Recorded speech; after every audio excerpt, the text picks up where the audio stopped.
Ravinarayan Mahapatra Jagannath charitable trust Haridwar परिचालना संपादक मान गीता महोत्सव प्रथम लक्ष्य है जगन्नाथ को संतुष्ट कले जगन्नाथ शीघ्र आमर मंदिर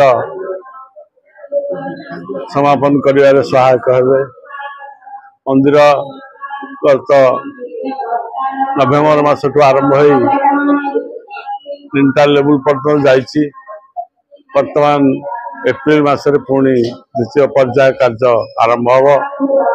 एथिपाई जगन्नाथ सहायता एवं आशीर्वाद निहाती काम। तेणु मोर बंधुवर्ग को मु निमंत्रण करी समस्त को सहायता रे जगन्नाथ को एका स्वर प्रार्थना करने अनुरोध करिछि जे जगन्नाथ को जमती आम प्रत्यक्ष भाव में पाई तांकर आशीर्वाद ग्रहण करवा। जपरी भाव में आमर जगन्नाथ मंदिर अति बेसी हेले आसंदा एई दिन सुधा समापन हब एवं आसंदा वर्ष रथ यात्रा आम पालन करवा बोली मोर आशा रखी।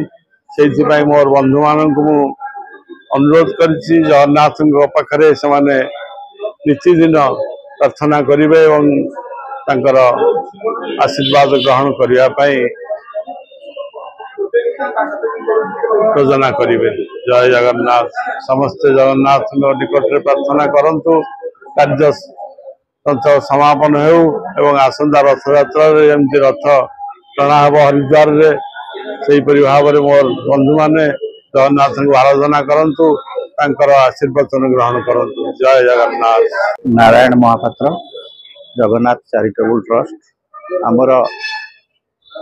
आमर आज जो कार्यक्रम थिला जगन्नाथ चैरिटेबल ट्रस्ट पक्षर जोटा कि प्रथम गोटे आज जगन्नाथ को भल पाइबा दरकार ओडिया हिसाब से संतोष मिश्र लेखा के लक्ष्मी नारायण गीत रे आमे ओडिया आम महाप्रभु भारी बढ़िया गोटे भजन करा जायछि जोटा कि सेटा प्रथम लोकार्पण होइतिला।